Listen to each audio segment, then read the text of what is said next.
Começando então a gravação, melhores leituras de 2023. 1, 2, 3. Olá pessoal, tudo bem com vocês? Bom, estamos aqui no nosso último vídeo de 2023 e o nosso tradicional vídeo de melhores leituras do ano e também um balanço, né, geral de como foi o ano, na parte das leituras, né? Então eu fiz aqui várias anotações a respeito de como foi esse meu ano de 2023 e assim, eu fiquei um pouco surpresa em como eu li, assim, em quantidade de livros eu li bem menos do que do ano passado. Eu tava olhando o meu Scooby ontem pra fazer o vídeo, né? Pra poder gravar o vídeo. Eu tô aqui com a minha colinha no tablet. E eu li no total só de 8 livros esse ano. Mas assim, talvez é um número um pouco frustrante. Eu queria ter lido um pouquinho mais, porque ano passado eu acho que, se não me engano, eu li 10. Eu li 2 a mais. Mas a questão é que eu li um calhamação, né? Desde o ano passado, de mais de 1000 páginas. Que eu já vou falar mais sobre ele, ok? Que inclusive eu já terminei de ler. Então quem acompanha o canal aí o ano inteiro me viu falando desse livro. Eu li em menos quantidade assim de livros, mas em compensação em quantidade de páginas eu li muito mesmo. Porque se eu for contar só esse livro que eu li inteiro, aí dá aí eu, sei lá, uns 4, 5 livros em um só, ok? Então, mas enfim. São apenas números, são apenas dados, isso não quer dizer muita coisa, não quer dizer nada. Como eu falei pra vocês, eu meio que me desapeguei muito dessa questão de quantidade, né? O que deu pra ler deu, o que não deu, paciência, fica pro ano que vem.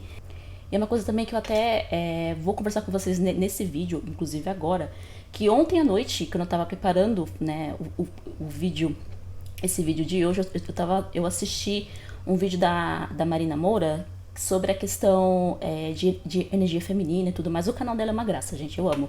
Os vídeos dela são muito bons, principalmente desses de energia feminina, que eu gosto muito. E ela falou assim, gente, não faz metas, faz apenas vivências. E eu gostei muito dessa ideia, porque metas realmente é uma coisa muito corporativa, é muito coisa do mundo dos negócios, né? Então, quem trabalha, né, no mundo aí corporativo, no mundo no business, empresas, todo mundo tem uma meta, né? Meta disso, meta daquilo. Eu, por exemplo, até mesmo eu como professora, eu tenho também as minhas metas de professora na escola onde eu leciono. A gente tem as nossas metas pessoais, as nossas metas de professor, nossas metas para a escola. Então, assim, é uma coisa que, querendo ou não, quando a gente põe uma meta, a gente já tá se cobrando de alguma coisa, né? Então é uma conversa que eu tô tendo com vocês desde o final do ano passado. E esse ano vai continuar. De que eu não vou colocar meta nenhuma. Desisto de metas. Claro que tem aqueles livros que eu gostaria muito de pegar esse livro no ano que vem. Eu tava vendo até o vídeo que eu gravei no ano passado de metas para 2022, né? As metas de leitura para 2022. E, gente, daquele vídeo, dos livros que eu coloquei, eu até anotei enquanto eu tava assistindo, eu só li 3 dos 12 livros que estavam naquela lista. Então, assim, que justamente justamente, se não me engano, 2 desses livros que eu li que estavam naquela lista entraram também pra minha lista de melhores leituras do ano. Mas isso não quer dizer que os outros livros que estavam naquela lista, que eu perdi o interesse, que eu não quis ler, é que realmente não deu tempo. Não, a correria do dia impediu que eu conseguisse chegar naqueles livros. Eu acabei colocando outras leituras no meio do caminho, outros livros foram aparecendo para eu ler. Então, assim, eu sou muito imprevisível, né? Então, realmente, essa questão de lista de leitura, meta de leitura, não dá certo comigo. Não dá certo. Eu posso até falar, eu quero ler esse, mas eu sei que, no final das contas, eu vou acabar lendo outras coisas, entendeu? Eu posso até acabar lendo 2, 3 livros, a lista que eu coloco lá de 2 livros, mas eu vou acabar lendo outras coisas, eu vou me interessar por algum outro livro. No momento, assim, poxa, eu queria ler um livro tal. Eu já comentei com vocês também nos últimos vídeos que eu tô muito na vibe de não ficção.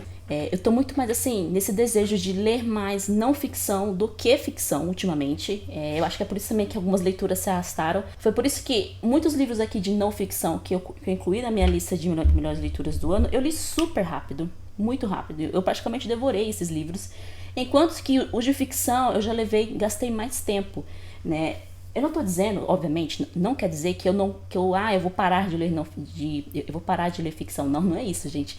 Mas às vezes você tá numa vibe de que você quer ler não ficção, você quer ler alguma coisa que te ensine alguma coisa, você quer ter mais informações sobre determinados assuntos, você quer aprender alguma coisa. Então eu tô muito nessa vibe, gente. Não, desde o começo do ano. E agora, no final do ano, eu continuo querendo ler mais não ficção. Então, assim, aquilo que eu falei pra vocês nos outros vídeos aí. Não estranhem se vocês verem mais não ficção no canal no próximo ano, porque é o que eu quero ler. É o meu interesse nesse momento, ok? Tanto que eu tinha colocado na lista, além dos 2 livros de não ficção que eu li, né, que foram 2 biografias, que eu tinha posto na lista do começo do ano, eu tinha colocado mais 3 livros de não ficção. E os 3 livros de não ficção que eu coloquei na lista, mas que eu não li ainda, eu ainda tenho interesse nesses livros, muito interesse, inclusive, né? Que foi O Mundo da Escrita, O Leitor como Metáfora e a biografia do Monet, né? Então, inclusive, eu ganhei esses tempos aí. Eu só não tirei aqui da estante pra poder mostrar pra vocês, mas eu ganhei de presente de aniversário a biografia do Leonardo da Vinci, gente. Então, assim, eu tô muito nessa vibe de biografias, livros sobre literatura, livros sobre histórias, sobre algum tempo histórico. Tô muito nessa vibe, tá, gente? Então não estranhem se no ano que vem vocês verem bastante desses livros aqui no canal. Eu sei que é um risco que eu tô fazendo, porque normalmente esse tipo de livro não traz tanta audiência assim, né? Eu sei disso, eu tenho ciência disso. Mas é o que eu gosto, é o que eu quero fazer, e eu vou fazer vídeos na medida do possível sobre essas minhas leituras de não ficção também, tá? Eu não fiz o vídeo sobre as biografias que eu li, mas acho que ano que vem eu vou acabar mudando isso. Eu acho que eu vou trazer, sim, um vídeo sobre biografias, assim como eu fiz com a biografia do Tolkien. Eu tinha posto na minha meta de leitura 23 livros, né? A minha meta de leitura do Scooby. Gente, eu coloquei só por esporte mesmo, porque eu já sabia que eu não ia conseguir bater esses 23 livros. Acho que a último ano que eu li 20 livros foi, eu acho que em 2019. Aquele ano foi meu ano assim mais produtivo de leituras, foi 2019, que eu li muita coisa. Eu fiz releituras também esse ano, então eu fiz uma releitura do livro da Jane, o Mansfield Park. Baita releitura que eu fiz, maravilhosa, uma leitura atenta, uma leitura ali foi bem profunda. O vídeo também foi um dos meus favoritos do ano. Eu também fiz uma releitura de A Ladeira da Memória, baita romance também, tem vídeo aqui no canal. Então tenho muito orgulho também daquele vídeo, ficou muito bom. E agora eu estou finalizando, eu tô na reta final da minha releitura de Grandes Esperanças, né? Muito em breve vai ter vídeo de Grandes Esperanças aqui no canal, e do Calhamaço, que eu terminei de ler, finalmente, depois de um ano, eu terminei de ler esse livro. E muito em breve também teremos um vídeo sobre esse calhamaço. Das 8 leituras que eu fiz, eu selecionei 5, né, que pra mim foram as melhores. Não necessariamente numa ordem, tá? Então aqui, pra mim, é muito difícil escolher qual desses 5, assim, que pra mim, caraca, que leitura que foi. Mas os 5 pra mim foram leituras marcantes de uma forma ou de outra. Desses 5, 1, 2... 3 são não ficção. Então temos uma tendência aqui. A tendência de não ficção tá forte aqui. E eu não poderia deixar de fora dessa leitura um livro que eu terminei de ler semana passada, né? Tipo, nas últimas semanas do ano, eu tinha começado a lê-lo no final do ano passado, e eu terminei agora, que é o Calhamaço que eu venho falando pra vocês, que nada mais é que o Conde de Monte Cristo, gente, do Alexandre Dumas. Então, finalmente, eu terminei de ler esse livro. Faz alguns dias já. Vai sair vídeo no canal, então aguardem, tá bom? Eu vou preparar um vídeo pra gente conversar sobre essa leitura. E, gente, olha o tamanho desse amiguinho aqui. Então, assim, olha o tamanho dele. Isso aqui é 5, 6 livros juntos, né? Então, assim, é uma baita história de... Não só... o pessoal fala muito que é uma história de vingança, mas eu diria que também é uma história de perdão. Né? Então, o protagonista aqui, o Edmond Dantès, ele, de certa forma, até precisa perdoar algumas coisas, algumas pessoas, algumas coisas que aconteceram. Mas, enfim, o enredo pode ser um pouco arrastado em alguns momentos, mas é uma história que realmente fica com você. Você termina de ler, você fala, caramba, baita livro. E foi uma leitura maravilhosa, me acompanhou o ano inteiro. Então, assim, eu tava até com dó de terminar. Não sei se entrou pros meus favoritos da vida. Eu acho que teria entrado alguns anos atrás. Se eu tivesse lido, sei lá, um pouco mais nova, talvez. Mas isso não tira o mérito da história, tá? Assim, não é um livro perfeito, eu não diria que é um livro perfeito. Tem algumas coisas aqui que eu não gosto muito, que eu não curti tanto, mas a gente conversa sobre isso no vídeo sobre o Conde de Monte Cristo, que vai sair em algum momento, ali no comecinho de 2024, não é mesmo? Mas enfim, eu não poderia deixar esse livro de fora da lista, que foi uma leitura realmente marcante, uma leitura que me acompanhou o ano inteiro, foi um final satisfatório. Eu tava com medo do final pra mim ser ruim, mas não, o final foi muito bom, fechadinho, história que fecha, bonitinho, sem ponta solta, muito novelão dos bons, tá? Então, com certeza mereceu aqui entrar na minha lista de melhores leituras de 2023. Próximo livro já é um livro de não ficção, é uma biografia, uma das biografias que eu li esse ano, e eu não poderia deixar essa biografia de fora, que eu li durante o Jane Austen July, que foi a biografia da Paula Byrne, A Verdadeira Jane Austen, uma biografia íntima. Gente, esse livro eu fui ler, eu li esse livro, comecei a ler esse livro sem nenhuma expectativa, né, eu fui de boa, sem criar muita expectativa em relação ao livro, e me surpreendi muito e gostei muito. Pensa numa leitura gostosinha, sabe? Aquela leitura que é uma delícia você fazer. Ainda mais de um assunto que muito me interessa, que é a vida da Jane, né? Não só a sua vida, mas também tem fatos aqui sobre a vida da família dela, né? Sobre, enfim, as pessoas que estavam ao redor dela. Mas é uma leitura tão interessante, tão bacana, também faz um retrato muito legal sobre a época, os costumes da época. Então, foi uma leitura que voou pra mim, eu li super, super rápido. Eu não cheguei a fazer vídeo aqui pro canal, mas eu comentei no vídeo do Jane Austen July, né? O vídeo de leituras do Jane Austen July. Mas é uma baita biografia. Como eu falei naquele vídeo, não é uma biografia pra quem é leigo da Jane Austen, tá? Então, se você não sabe nada da vida dela, eu não recomendo você ler essa biografia ainda, né? Leia uma biografia, leia pelo menos um pouco sobre a vida dela, uma coisa mais informativa, pra depois você ler essa biografia, porque ela é muito assim, ela é muito voltada pra quem realmente conhece a vida da Jane, pra quem é fã, pra quem é estudioso. Apesar de que ela não tem uma linguagem acadêmica, muito pelo contrário, a Paula Byrne, ela tem uma linguagem super simples, super fácil, bem informativa mesmo, tá? Mas não é um livro para qualquer leitor, tá? Então é um leitor específico ali, que é realmente aficionado, é realmente para um leitor que gosta de Jane Austen. Casou muito comigo, gente, falou muito comigo essa biografia. As opiniões da Paula Byrne aqui também, claro que não são todas que eu concordei sobre em relação aos livros, tá? Mas as opiniões dela aqui são bem interessantes, vale a pena você conhecer, pensar sobre elas. O livro tem algumas ilustrações, ó. O livro tem algumas ilustrações, ó, que ele vai partir de um pressuposto de objetos, né? Que pertenceram à família Austen, ou de objetos que aparecem nos livros, que tem ali, por exemplo, uma importância, como por exemplo, lá, um chale indiano, essa coisa toda, e a partir daquele objeto ela vai ali contando alguns fatos interessantes sobre a vida da Jane. Baita livro, muito gostoso de ler, pra quem é fã da Jane Austen. Uma outra leitura que pra mim também foi muito marcante esse ano é o segundo livro desse autor que eu leio, né? Eu já tinha lido um livro dele, inclusive também eu tinha lido esse ano, eu tinha feito uma releitura de um livro dele esse ano, e eu tava no embalo e peguei outro romance dele pra ler, que foi o Albatroz, do José Geraldo Vieira. Eu fiz vídeo aqui pro canal também, se você não assistiu, vale a pena vocês assistirem. Se você não conhecem o autor, eu recomendo vocês também assistirem. Eu tenho 2 vídeos dele aqui no canal já, eu tenho desse livro e o sobre A Ladeira da Memória. E, gente, esse livro aqui, apesar de ser uma desgraceira do começo ao fim, mas é um romance muito, muito bem escrito. Não tem, assim, um desenvolvimento tão grande de personagens como tem em A Ladeira da Memória.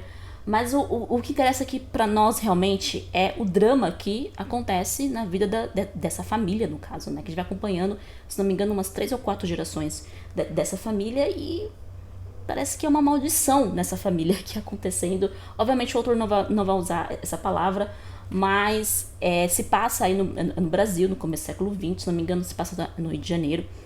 Uma família bem abastada, mas que tem ali uma coisa que estranha, que parece que os homens dessa família não vivem muitos anos, não sobrevivem por muito tempo. E, gente, uma baita história, é triste pra caramba. Tem momentos assim que você acha que a coisa vai terminar bem, mas não termina bem. Mas são tão bem... Gente, mas é tão lindo, é tão bem escrito. É um negócio impressionante, cara. É muito lindo a forma como ele usa a linguagem, a forma como a gente vê, como que o português pode chegar nesse nível de beleza no texto. É bonito demais ler os livros dele. É um deleite para quem gosta assim de tramas muito bem amarradas, muito bem escritas.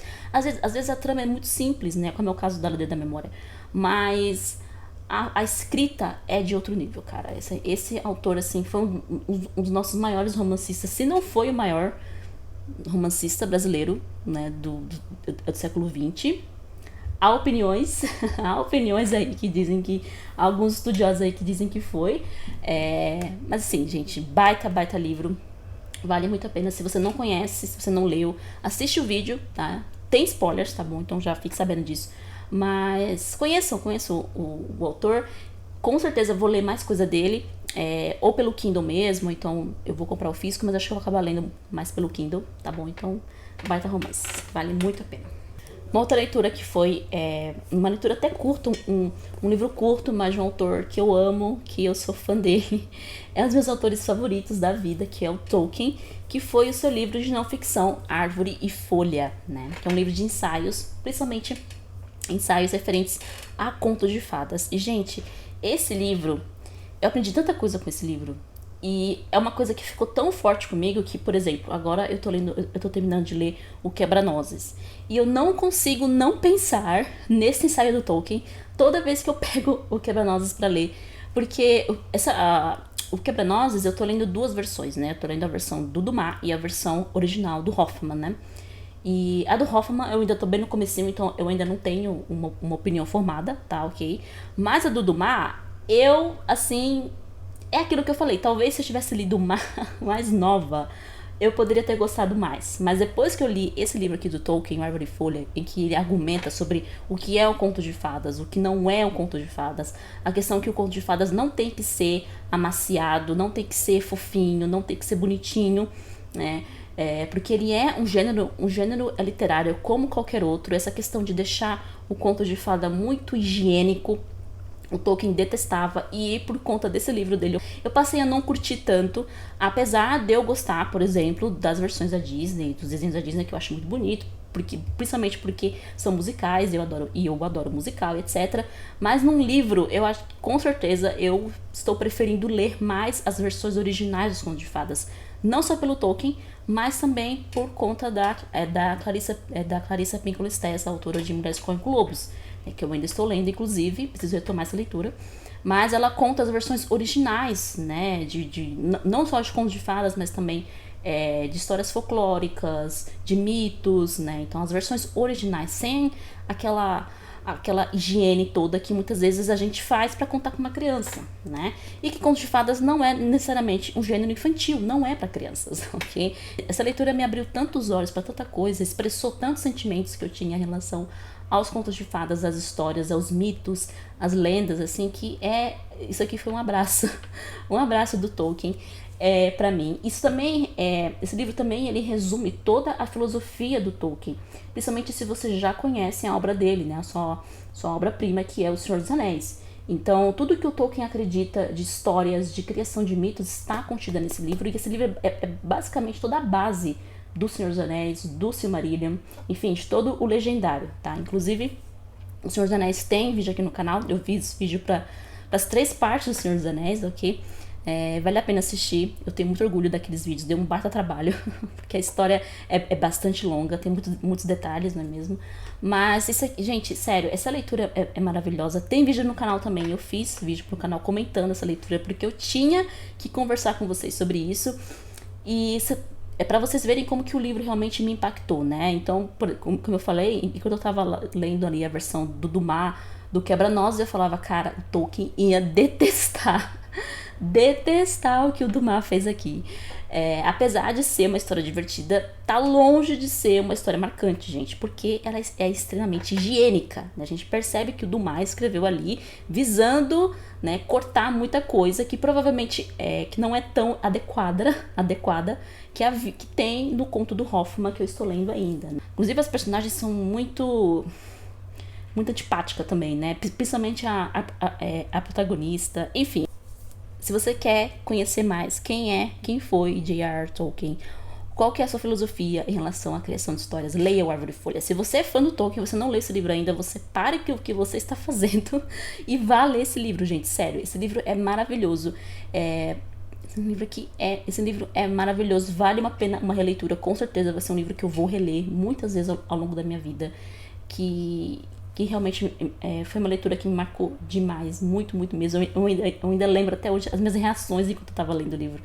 Então, sério, não é à toa que o Tolkien é dos meus autores favoritos. A gente tem a mesma conexão, as mesmas, não tudo, obviamente não pra tudo, mas as mesmas opiniões em muitas coisas em relação a histórias. E por fim, o último livro da lista de melhores leituras do ano é uma outra biografia que eu também li esse ano. Gente, uma outra biografia que também fluiu muito, muito, muito mesmo. Foi uma leitura maravilhosa, que foi então o Enchantment, The Life of Audrey Hepburn, do David Donald Spoto, né, que é a biografia então da Audrey Hepburn, que é uma das minhas, que é a minha atriz de Hollywood favorita, né? Eu amo os filmes dela, eu já assisti boa parte dos filmes dela, ainda falta bastante, ainda falta uma penca ainda pra eu assistir, mas eu gosto demais do trabalho dela como atriz, dos personagens que ela fez.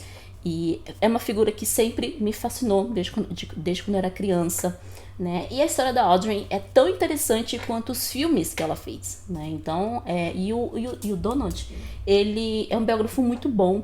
Ele traz bastante informações importantes, ele não cansa você com dados, com informações. Ele também é um biógrafo que respeita, né, o seu biografado, coisa que muitas vezes não acontece, não é mesmo? E eu estou olhando pra você, Claire Tomalin, né, que escreveu a biografia da Jane Austen, aquela bomba, aquela bomba de biografia. Eu queria muito que a gente tivesse uma biografia da Jane Austen no estilo que o Donald Spoto escreveu, porque essa biografia é sensacional, gente. Além dela ser extremamente informativa, uma delícia de ler, não cansa, ela vem com bastante fotos, ó. Bastante fotos aqui da Audrey ao longo dos anos, ó, ela bem novinha, no começo da carreira.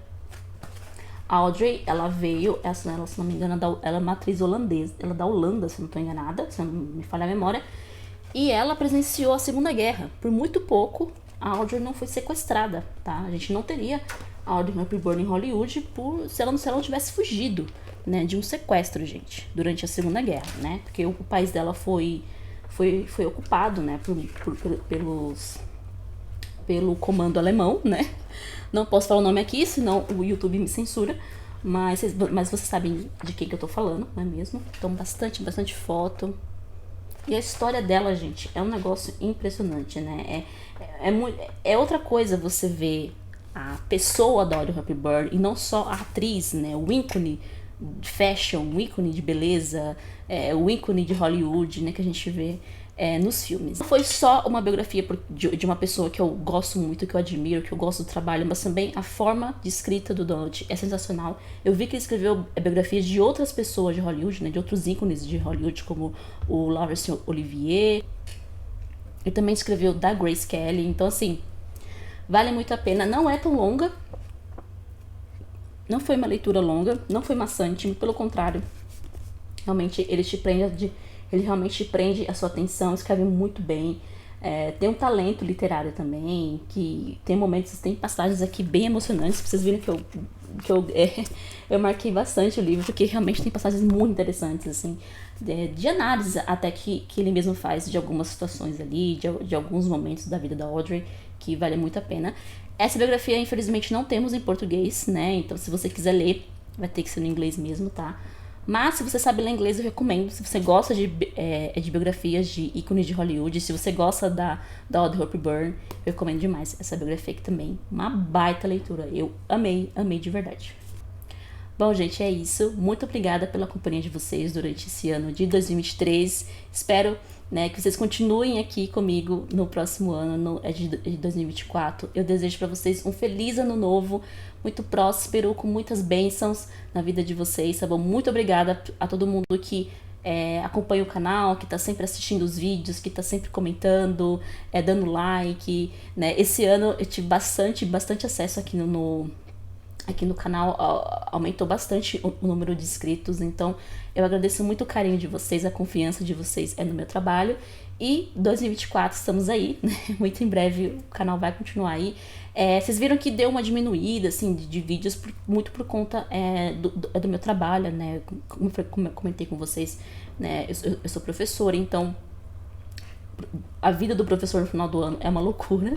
Mas à medida do possível, eu vou estar sempre tentando atualizar o canal, postar vídeo aqui, postar vídeo de livros, de listas, enfim, aqui pra vocês, tá bom? Muito obrigada pela companhia, um feliz ano novo pra vocês, um beijo e até mais.